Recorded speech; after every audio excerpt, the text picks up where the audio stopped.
Hello guys, welcome to today's show. If you're new to this channel, kindly subscribe. Thank you for our returning subscribers. So today we are here at Johnny's Wheels, and this is the place with the most locally used reliable cars that are very cheap and affordable and have pocket friendly prices. So I'm going to shoot for you cars below 800,000 Kenya shillings, and also I'm going to shoot for you cars with the price range between 1 million Kenya shillings to 1.5 million Kenya shillings. So stay tuned and see some of the valuable cars that we have here for you. Yeah, so guys, we have the first car here. We are going to tell you the details about this car. On my names are Oscar Otieno. I'm from Johnny's Wheels. We are based located in Karen Ngong Road, just opposite to St. Christopher's, and right here we are at Prestige, just on your way to Moi Girls at the T junction at the blue gate. It's just indicated Johnny's Wheels. This is a KG 1995 Hyundai Elantra. It's a two-wheel drive. It's a 1600cc engine. The price is 250,000 Kenyan shillings, and the price is also negotiable upon viewing. Yeah. So guys, gari zote zenye ziko hapa zinanguruma. So we'll just show you the list that we have. We see the interior of the car, we see the exterior of the car, and then we also see the engine. So director will just show you around this car.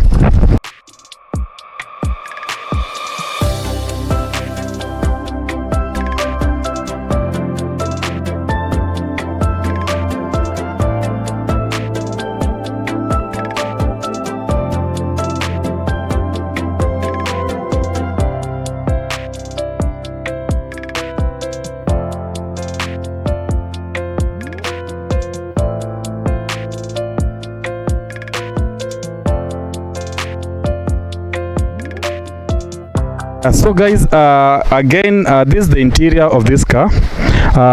So we are at Johnny Wheels quality pre-owned cars, and this is one of the cars that are available. It's a KG, and my director is just trying to show you the interior of this car. Yeah, the condition actually it's actually pre-owned, and the asking price is only 250,000 quick sale, which is very negotiable, and it's on offer. Yeah. Something else to add on this car, actually, it's a manual transmission. It's a manual car. So let me just show you the interior of this car. So as you can see, these are the gear shafts, these are the handbrakes, then you have the steering. Yeah, so the mileage of this car so far is 257,712 kilometers. Yeah, so it's for quick sale. This is a Hyundai Elantra. Yeah, and it's a KG. The year of manufacture is actually 1995. Yeah, it has the radio, the FM player is just there. Yeah, it has the alloy rims that will just show you, and any kind of extras that we have.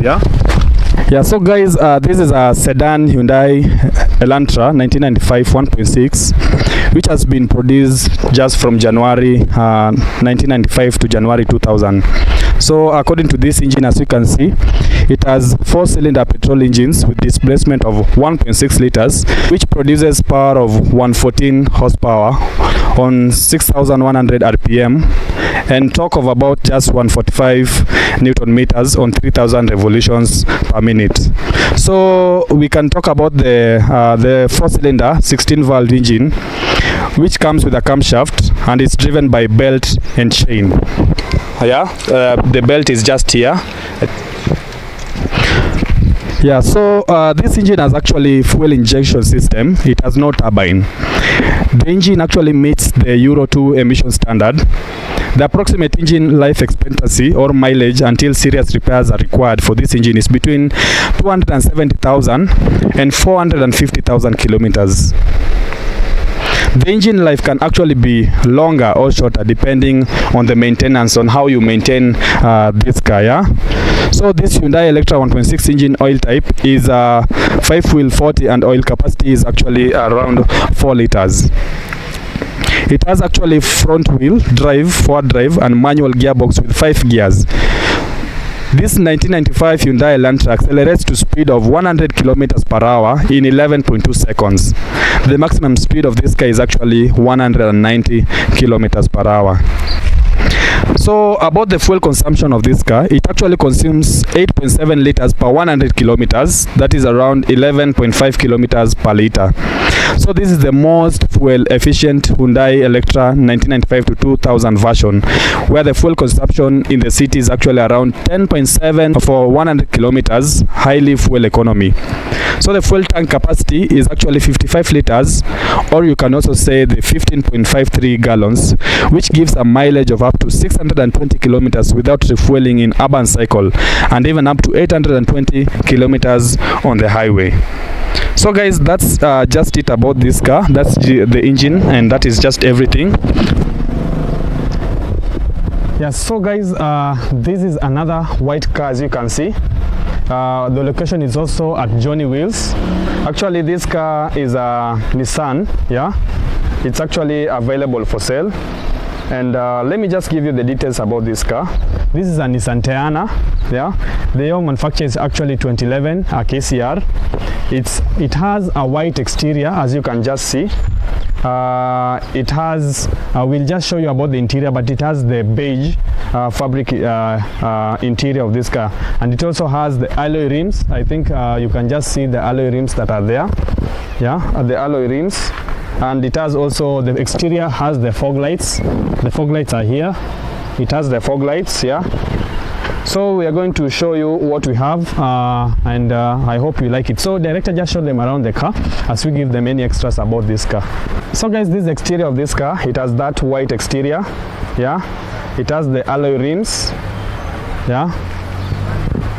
It is actually for sale, and the price is 730,000 Kenya shillings, yeah.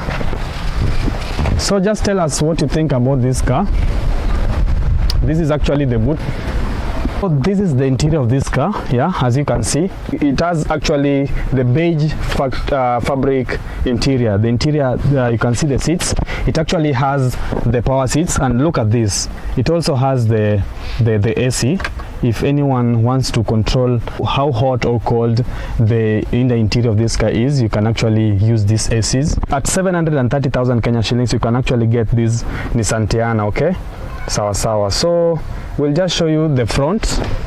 Yeah, so guys, just about this Nissan TEANA, it actually replaced the Nissan Bluebird. You guys, I hope you know the Nissan Bluebird. So it actually replaced the Nissan Bluebird and has been in production for 3 generations now, yeah. The first generation, known as the J31, was in production from 2003 to 2008. The second generation, known as the J32, was in production from 2008 to 2013. The third generation, known as the L33, has been in production from 2013 to present, yeah. So the 2011 Nissan TEANA is available with 2 engine options. There are the 2.5 liters VQ225DE engine and the 3.5 liters VQ35DE engine. There are 4-wheel drive options available within the 2.5 liters engine. So the 2011 Nissan TEANA comes in 6 grades. There are the Nissan TEANA 250XE, Nissan TEANA 250XE4, Nissan TEANA 250XL, Nissan TEANA 250XL4, Nissan TEANA 250XV, and Nissan TEANA 350XV. The Nissan TEANA replaced the Nissan Bluebird and has been in production for 3 generations now. The first generation, known as the J31, was in production from 2003 to 2008. The second generation, known as the J32, was in production from 2008 to 2013. The third generation, known as the L33, has been in production from 2013 to present. The 2011 Nissan TEANA is available with 2 engine options. They are the 2.5 liters VDQ25DE engine and the 3.5 VDQ35DE engine, all mated to a CVT. So there are 4-wheel drive options available with the 2.5 liters engine. So the 2011 Nissan TEANA comes in 6 grades. There are the Nissan TEANA 250XE, Nissan TEANA 250XE4, Nissan TEANA 250XL, yeah, Nissan TEANA 250XL4, Nissan TEANA 250 XV and Nissan TEANA 350 XV. So this is a Nissan TEANA 250 XE. So this is the base package that comes with a 2.5 liters engine, 16-inch steel rims. Then there are the cloth seats that are here, and then we have the DVD player and the manual powered seats. Yeah, the Nissan TEANA is a fairly spacious car that can comfortably accommodate like 5 adults. At the first row, there's enough legroom for both the driver and the passenger. The passenger seat has a leg support that attaches a touch of luxury not seen in many cars. At the second row, the legroom is decent even for the middle seats. The 2011 Nissan TEANA has sufficient storage compartments in the cabin. These are also useful for storing items such as smartphones, beverages, Googles, handbags.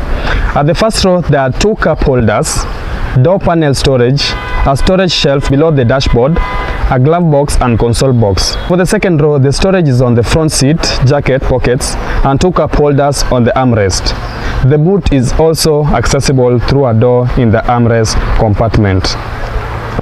The other extras that this car comes with, there's the navigation option, yeah, the keyless, they have the leather seats that are powered actually. So some of the safety measures, it has the airbags, yeah, side airbags, it has the traction control, side impact bar, and it also has the brake assist, yeah.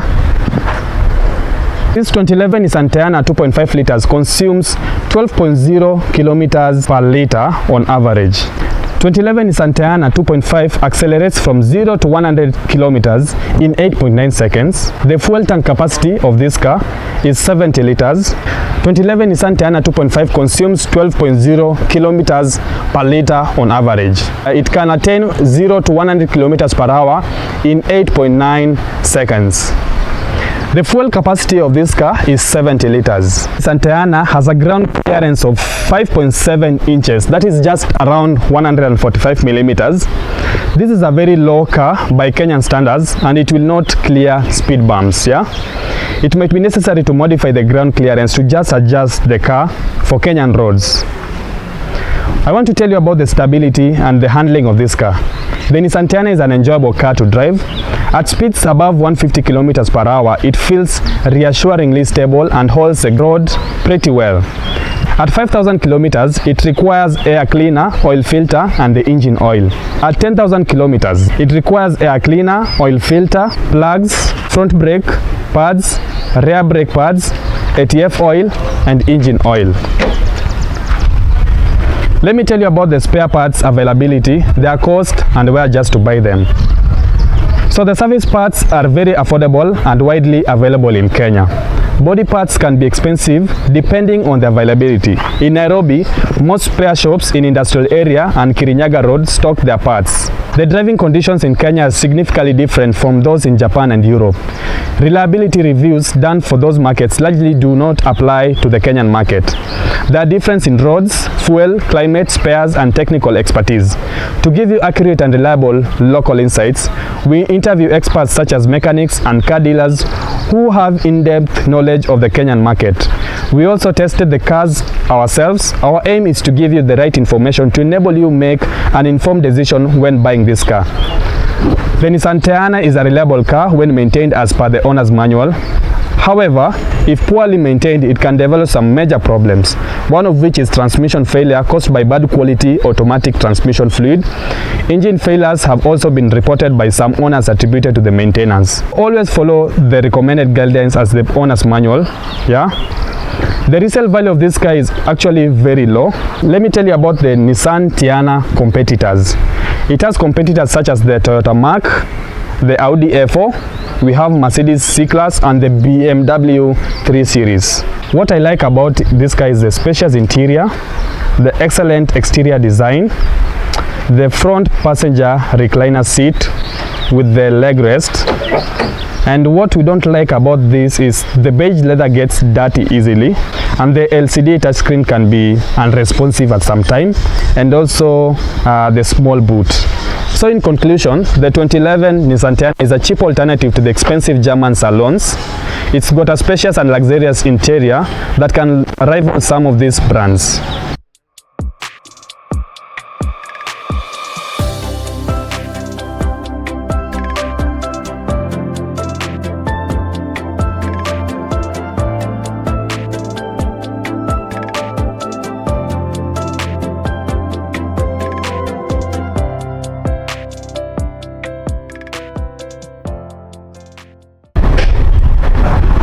So guys, this is a 2014 Mazda DEMIO KDE Auto Petrol 1300cc clean ride.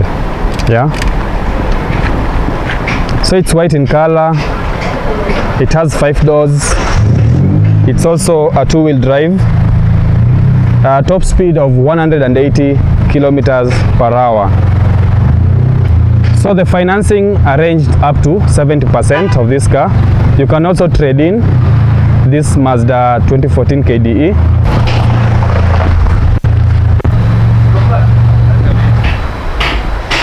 So this is the base model that comes with the 1.3 liters engine. The interior of the 2014 Mazda DEMIO is a study in a cost-cutting minimalism, but it gets the job done.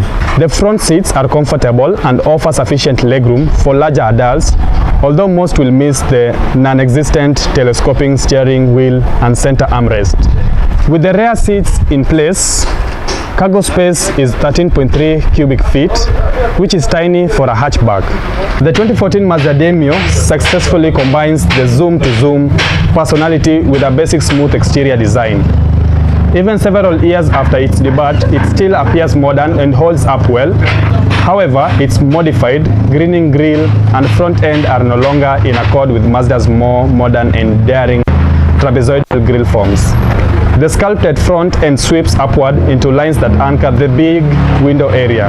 The 2014 Mazda DEMIO has a ground clearance of 6.1 inches. This height is okay for driving on Kenyan roads when the car is lightly loaded.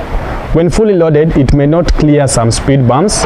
It sometimes may be necessary to modify the ground clearance to adjust the car for Kenyan roads. The standard safety measures in the 2014 Mazda DEMIO include anti-lock brakes, discs in front, drums in the rear. Then you have the front seat airbags, side curtain airbags, and stability and traction. The fuel consumption of this car is actually at 6 liters per 100 kilometers with a fuel tank capacity of 41 liters.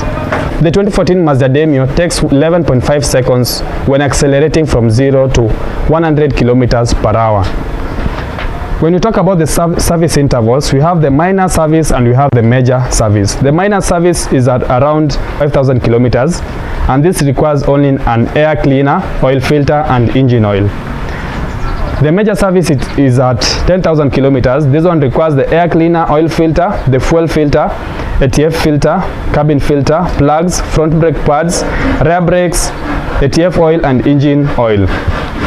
Let me tell you also where you can find the spare parts for this car, their costs, and where to buy them. The cost of service is comparable to that of the Toyota Vitz. Body parts such as the headlights, side mirrors, and taillights are expensive as compared to those of the Toyota Vitz.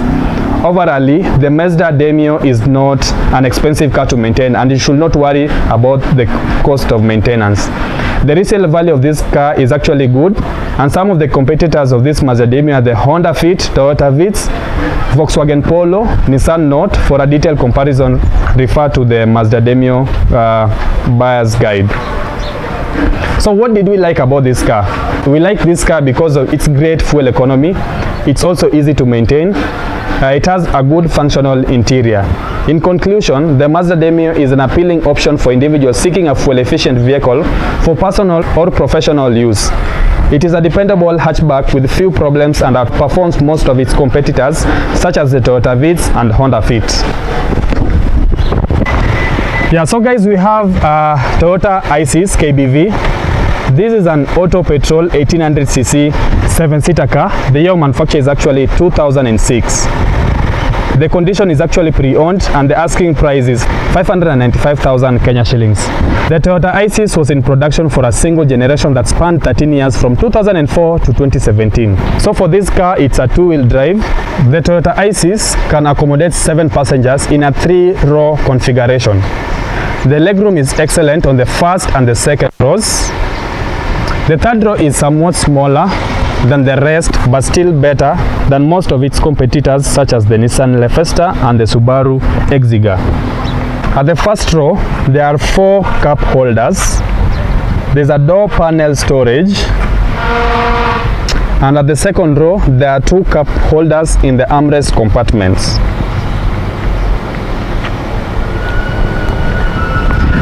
With all the 3 rows in use, the boot space is small and cannot carry any meaningful luggage.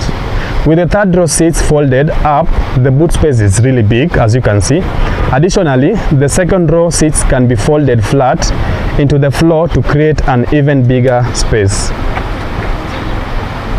What are some of the safety measures that we have, or the safety features that we have here?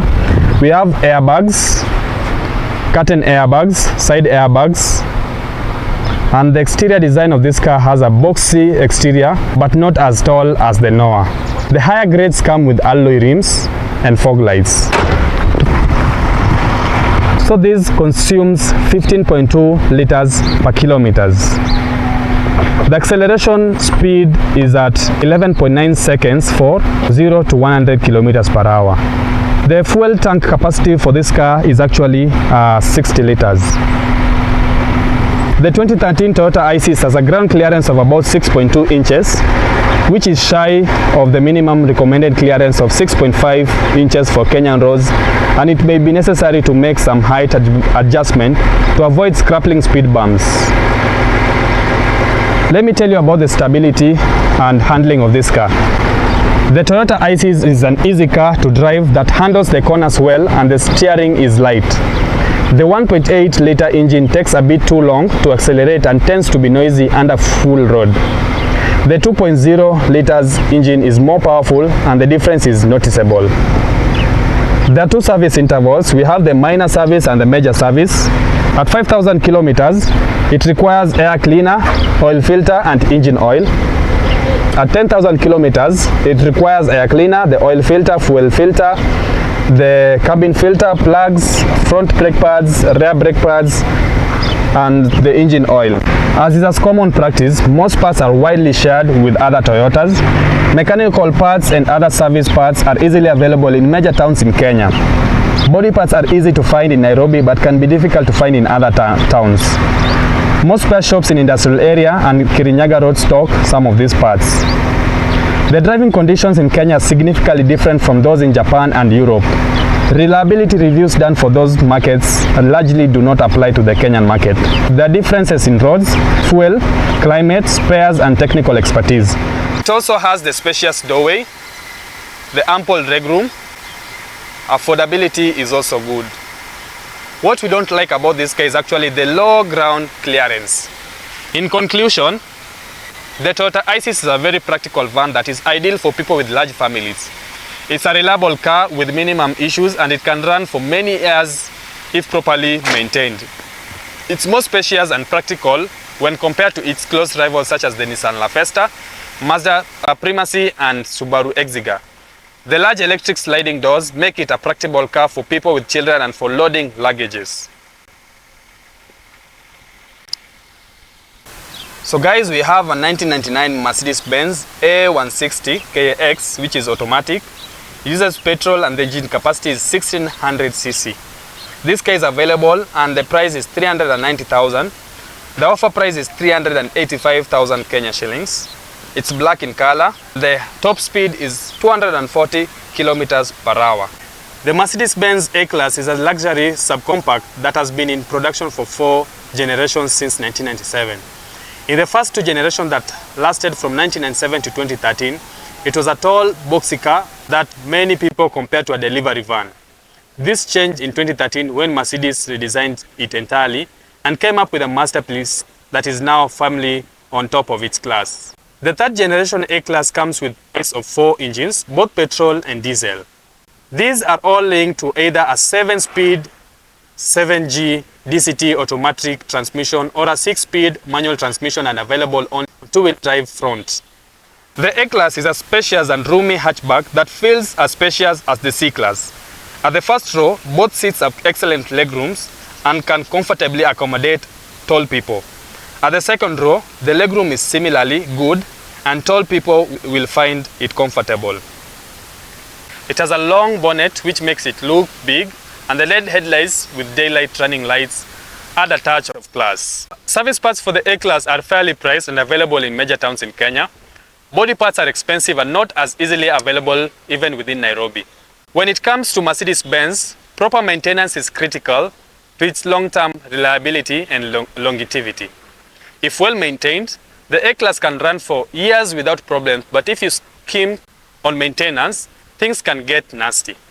The A-Class is an advanced car with lots of electronics and sensors that control pretty much everything from simple tasks such as turning on wipers to complex tasks such as monitoring lane activity and blind spots. If something goes wrong with these sensors, and this usually happens if the car is poorly maintained, the consequences can be serious and costly. So this is a 2004 Nissan Sunny B15 KBQ Auto 1500cc petrol. It's also very clean. It's available and it's pre-owned. Usage has been private. The mileage so far is 131,125 kilometers and the price is 450,000 Kenya shillings. Offer price is 420,000 Kenya shillings. So this is a Nissan Sunny 1500cc, original paint.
So guys, this is a 2003 Toyota ALPHARD KBM 3-liter 7-seater car.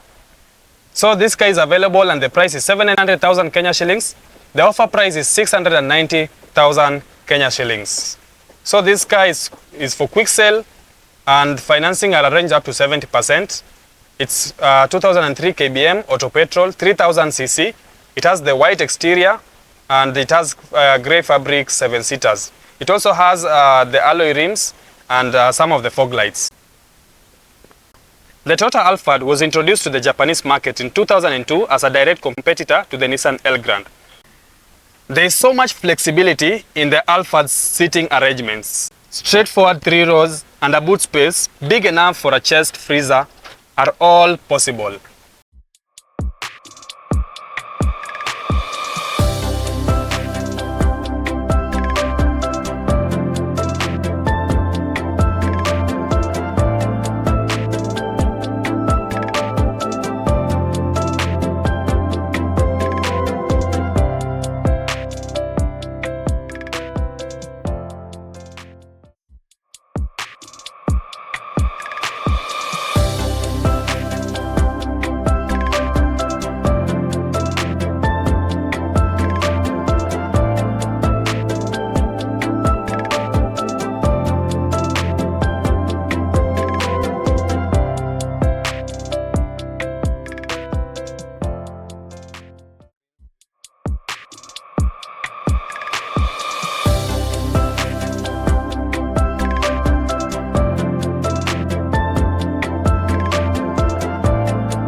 Most people are concerned about the fuel consumption on a car like the ALPHARD. If you budget for about 25 mpg, you should be in the right ballpark. Some will get less and some more. It isn't necessarily the case that the 2.4-liter engine will give better fuel consumption. Unless you are really light with your right foot, this engine will need to be worked much harder to get the car moving, resulting in more fuel being used. Viewed from the side, back or any 45 degrees angle, it's just fine. But the front view isn't so great in my opinion. This is something I could easily overlook as the overall package is so impressive, but you might not be so forgiving. I certainly concede the ALPHARD's main competitor, the Nissan Elgrand. It has a better looking vehicle. Reason number 3, the driving dynamics. Definitely built for wafting along rather than pressing on. So if you're looking for sporty handling, particularly in corners, look elsewhere. Remember, it is a 2-ton van with 2 sofas, 2 armchairs, 2 TVs, and a carpet better than you will find in most rented accommodation. In summary, I hope this Toyota ALPHARD review has been an interesting and useful to read. I'm certainly a fan of the car and I'd love to know what you think of it.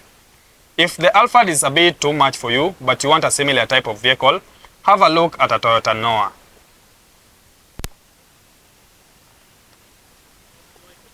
This is a 2004 Subaru Impreza KBQ automatic petrol, which is 1500cc. It has some trendy alloys.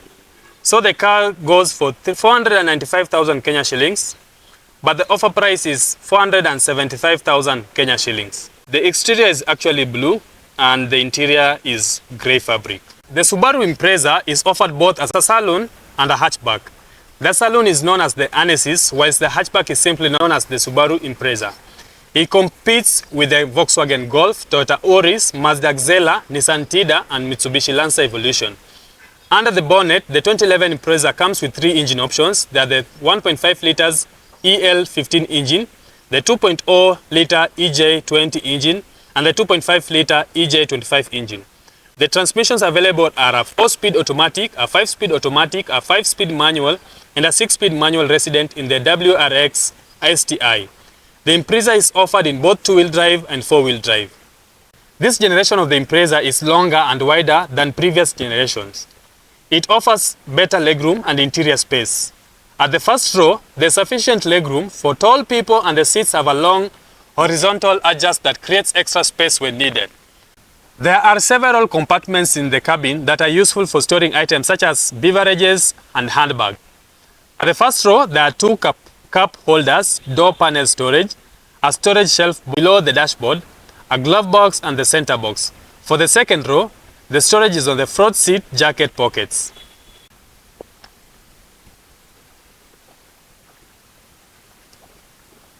The Impreza has a fairly spacious boot that compares favorably with similar cars such as the Volkswagen Golf and the Mazda Xela. When extra space is required, the rear seats can fold flat in a split configuration. The Impreza is a well-designed car that appeals to both the feminine and masculine clientele. Most of them come with steel rims, but as much as possible, go for alloy rims. The 2011 Subaru Impreza 1.5 liter fuel consumption is at 15.8 kilometers per liter.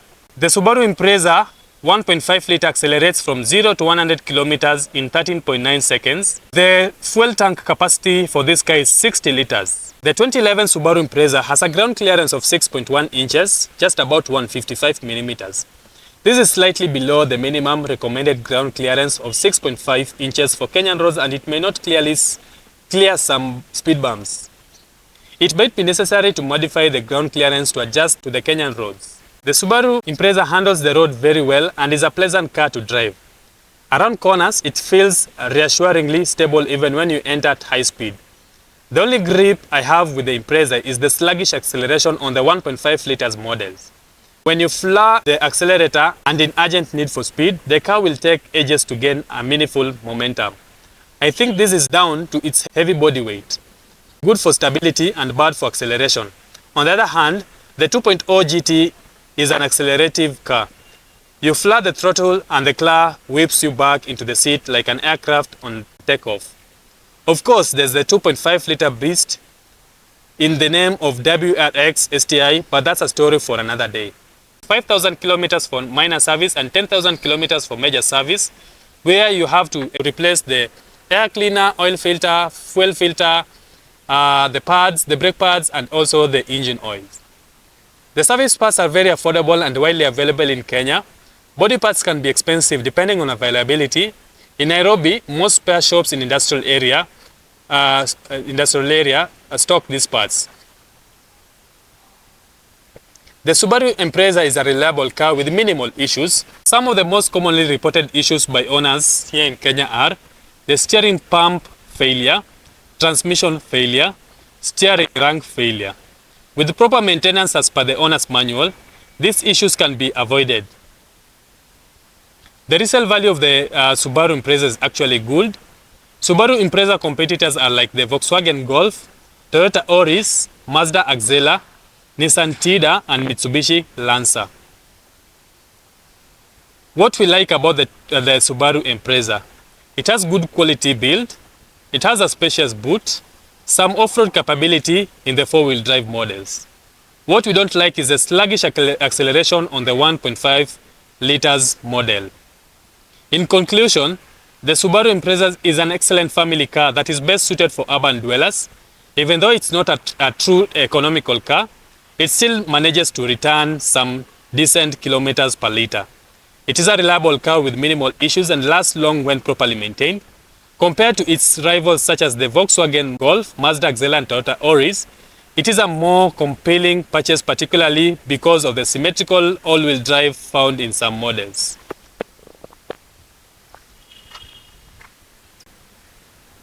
This is a 2012 Nissan March KCV 1200cc auto fuel economy. The price for this car is actually 520,000, but it's on offer and the offer price is 495,000 Kenya shillings. So guys, this is a Nissan March 2012 1200cc. It uses petrol and it's automatic. The Nissan March is a Japanese Mini that has been in production for 5 generations now. The 2012 model falls in the 4th generation known as the K13 that has been in production from 2010 to present. A new model known as K14 was introduced in 2017 in some markets and is sold in parallel with the K13, whose production is likely to stop in the near future.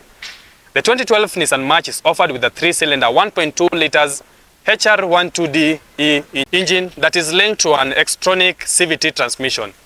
The Nissan March is a super efficient car that employs an idling stop feature that switches off the engine when the car is not in motion. This Nissan March is the base model that comes with 13-inch steel rims, kickstart, manual AC and the CD player, monochrome seats and no idling stop. The Nissan March is by no means a roomy car. It is best suited for light urban use where commute times are short.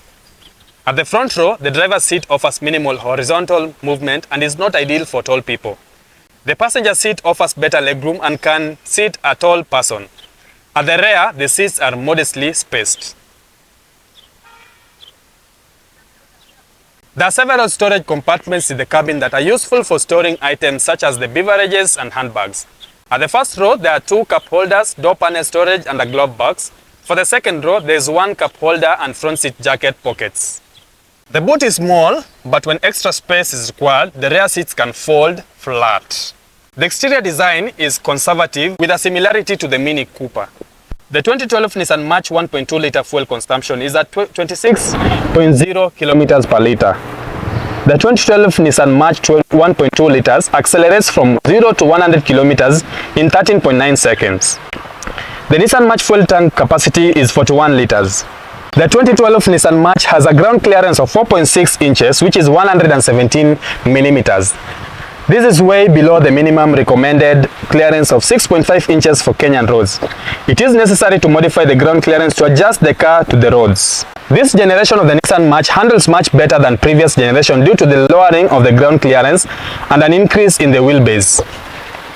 However, it still feels a bit shaky at higher speeds and the electric steering is too lightly judged. The other issue is the low ground clearance that makes the car escape every undulation on the road.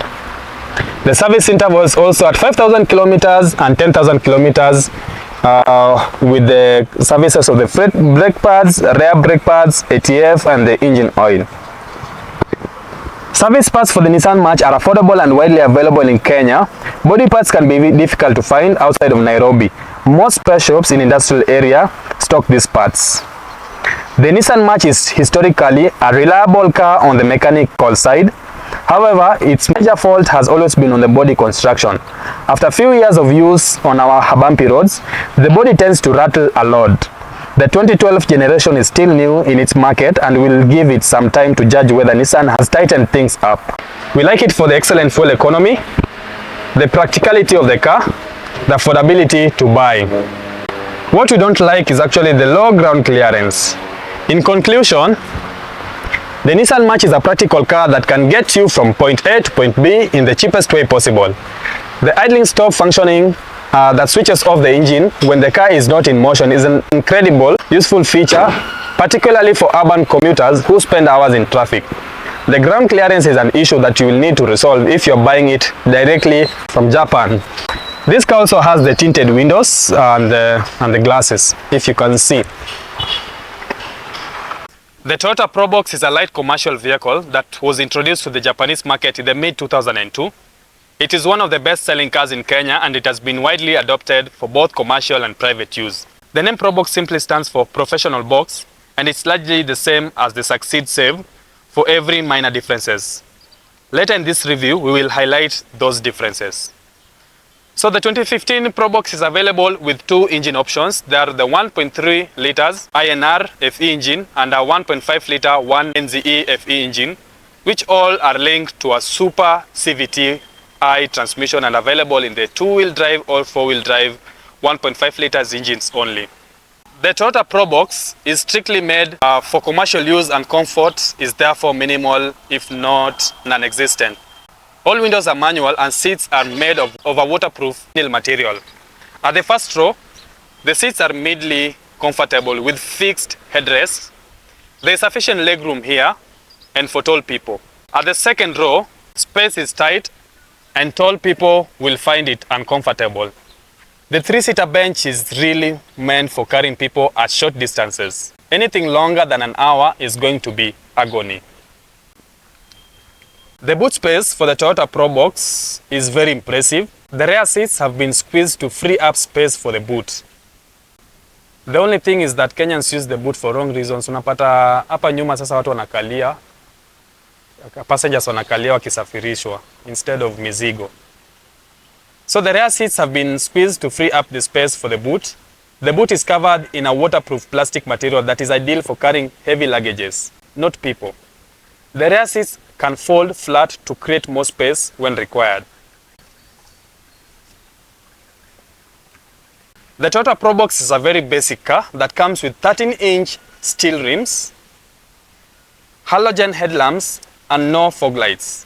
They are usually painted in white or grey with plastics accentuated in black. As the name suggests, the exterior can best be described as a box.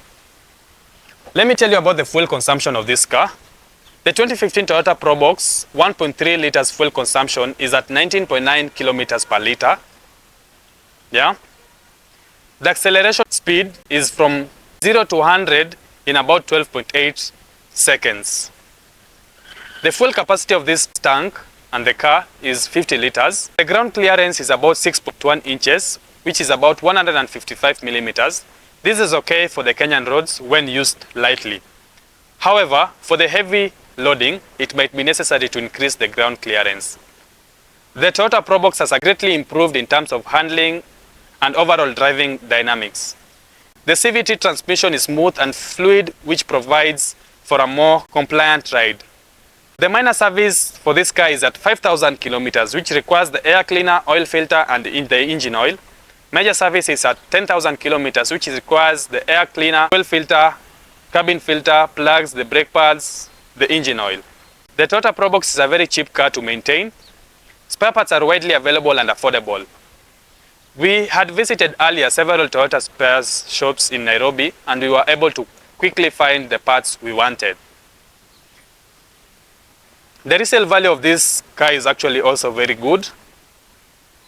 Some of the competitors of this car is the Toyota Succeed and the Nissan ADV van. So let us compare the Toyota PROBOX versus the Toyota Succeed.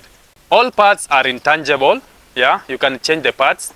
The Toyota Succeed is more luxurious with extra padded seats and adjustable headrests.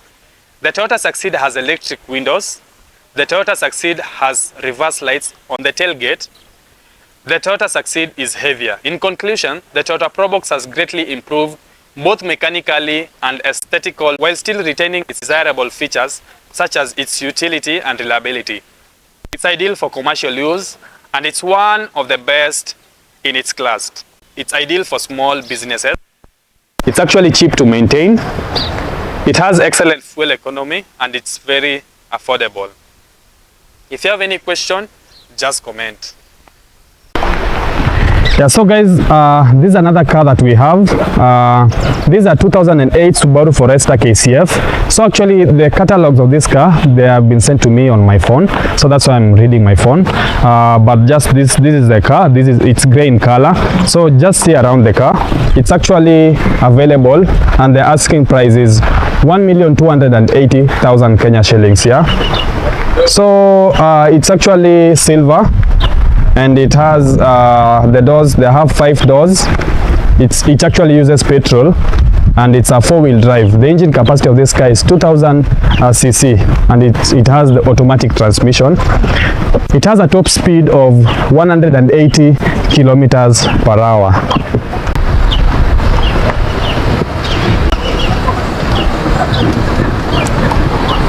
What are some of the things to look out when buying a used Subaru Forester? Subaru has a good reputation for reliability, and plenty of fans go back for a car after car. Owners also consistently rate highly the personal services they get from the brand's British franchises.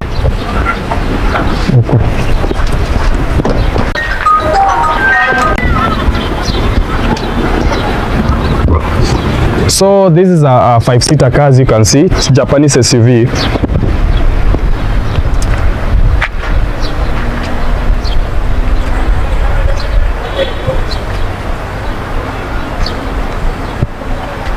The 2008 Subaru Forester is a sufficiently spacious car. The seats are very well elevated, and they provide for a natural sitting position that is a characteristic of the 4x4s. The first row seats are either electrically or manually adjustable. The legroom at the front is great, and even a tall driver will have sufficient room. The second row has good legroom, but we found the middle seat a bit tight because of intrusion from the transmission tunnel. The headroom is good, with the roof high enough for both rows. There are plenty of storage compartments in the Subaru Forester for storing items such as smartphones, beverages, Googles, and handbags. For the first row, there are 2 cup holders on the center box. There are 4 storage compartments on the door panels. Yeah, a storage shelf below the dashboard. We also have the glove box and the center box. For the second row, the only storage is the seat jacket pockets. The boot space for the 2008 Subaru Forester is spacious, especially when compared to the previous Forester. The boot can be further enlarged by folding the rear seats to create a really large boot capable of carrying bulky cargo. We have other extras. We have the double DIN stereo, navigations that are optional. We have the AC, fuel economy monitor. As we earlier said, the 2008 Subaru Forester is now firmly in the SUV category. The exterior is similar to that of the Volkswagen Tiguan, but some argue that the Forester looks better. It's got a sleek look that caters to a more mainstream audience as opposed to the previously boxy and masculine look. As much as possible, go for one with 2-inch alloy rims, as they look better and are functional. So guys, this is a KCF Subaru Forester 2008 that is available, and the price is 1,300,000 Kenya shillings, and the offer price is 1,280,000 Kenya shillings. This is a 2008 Toyota PREMIO KCF Auto Petrol 1800cc. It's also available, and it's pre-owned. The asking price is 1,090,000 Kenya shillings, but it's on offer at 1,080,000 Kenya shillings. It's white in color. It has 4 doors. It's a 2-wheel drive. It has a top speed of 1800 kilometers. So this is a Toyota PREMIO. The year of manufacture is actually 2008. It's automatic, 1800cc. The exterior design is white, but the interior is actually black.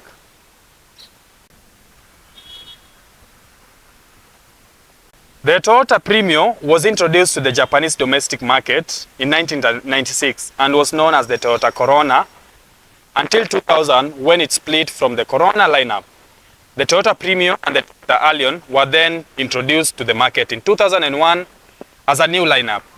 The Toyota Premio is marketed as a luxurious upscale saloon, whilst the Allion is marketed as a no-frills economy saloon. So far, there have been two generations of the Toyota Premio. The first generation, T240, in production from 2001 to 2007, and the second generation, T260, in production from 2007 to present. The Toyota Premio is sold exclusively in the JDM and only available for export in the second-hand market. The 2010 Toyota Premio T260 is available with three engine variants: the 1.5-liter 1NZE engine, the 8.8-liter 2ZR engine, and the 2.0-liter 3ZR engine. All are mated to an automatic CVT transmission and available in both two-wheel drive and four-wheel drive. The four-wheel drive options come with an 1.8-liter engine. The 2010 Toyota Premio is a comfortable car with seats that are well padded, all with headrests. At the first row, the driver's seat is electrically adjustable, optional, while the passenger seat is manually adjustable for all options. The legroom at the front is good, and a tall driver will have sufficient room. The second row has good legroom, even for the middle seat. The reclining seats with headrests really enhance the comfort of the car. There are several storage compartments in the 2010 Toyota Premio. These are useful for storing items such as smartphones, beverages. For the second row, the only storage is the seat jacket pockets. The boot space for the 2010 Toyota Premio is typically for any saloon car. It can carry medium-sized luggage such as suitcases and groceries. The rear seats can be folded to create extra spaces. However, it cannot carry bulky or oversized luggages that station wagons will typically carry. Let me tell you other extras. It has the double-din stereo. It has the navigations, which are optional, the reverse camera, auto headlamps. The exterior dimensions are close to those of the Toyota Allion and Avensis. Most come with steel rims with plastic covers, but go for alloy rims as much as possible. We want to tell you about the fuel consumption of this car. The Toyota Premio 1.5-liter fuel consumption is at 16.6 kilometers per liter on average. Toyota Premio 1.5F accelerates from 0 to 100 kilometers per hour in about 11.0 seconds. The fuel tank capacity for this car is actually 60 liters. The Toyota Premio ground clearance is at about 6.4 inches, which is about 165 millimeters when unmodified. This height might not be a problem if the vehicle is lightly loaded. However, when fully loaded, the vehicle may not clear some speed bumps on Kenyan roads. The Toyota Premio T260 is a very smooth car to drive. It glides effortlessly on the roads thanks to its CVT transmission and the VVTi engine. However, under hard acceleration, the 1.5 liters weaknesses are immediately manifested. The engine struggles to hold the weight, and clearly there is an imbalance in power to weight ratio. In my view, the most ideal engine for the Premio is the 2.0 liters 3ZR. It has got the power to quickly propel the car under hard acceleration, and its fuel economy is above average. The 1.8-liter engine offers a compromise between the two with its moderate power delivery and good fuel economy. In terms of stability, the Premio is a well-built car that can handle sharp corners better than the Allion, Axio and BENZ. This is due in part to its larger body weight and low center of gravity. The other part is due to a better quality suspension. There are two service and maintenance costs. One is at 5,000 kilometers and the other is at 10,000 kilometers, which you just need to change the air cleaner, oil filter, engine oils, and major services are also done in about 20,000 kilometers. The spare parts are readily available in Kenya. As it goes, it has the spare parts relatively cheap and readily available. This statement holds true for the Toyota Premio. Service parts and suspension parts are readily available. With a monthly budget of 5,000 Kenya shillings, we will cover maintenance costs. Used parts generally require negotiations, and their prices vary depending on your knowledge. In Nairobi, most spare parts shops in industrial areas stock these spare parts. The 2010 Toyota Premio is a very reliable car with no known mechanical defects. As usual, We interviewed several Toyota mechanics and experts around Nairobi for this review.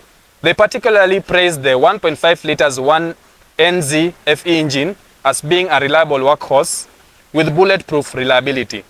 The 1.82 ZR and the 2.0L 3ZR are also well regarded and no major issues were reported.